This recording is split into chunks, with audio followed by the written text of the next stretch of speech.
Our team coverage continues now. Harsh winter weather creating an urgent need for blood donations in Northeast Wisconsin. Yeah, Emily Roberts is in our Valley newsroom this morning. And Emily, how urgent is this?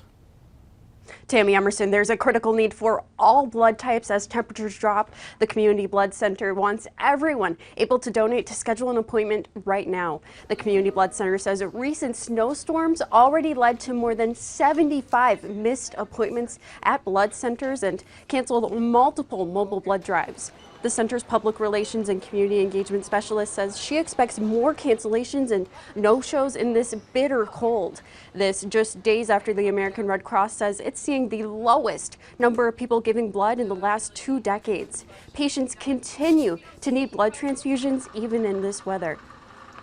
From routine surgeries to cancer patients, accidents, it's the need for blood is all the time, so we always need our dedicated donors to come in. So like I said, the winter weather makes it a little more challenging for everybody, but the need is always there.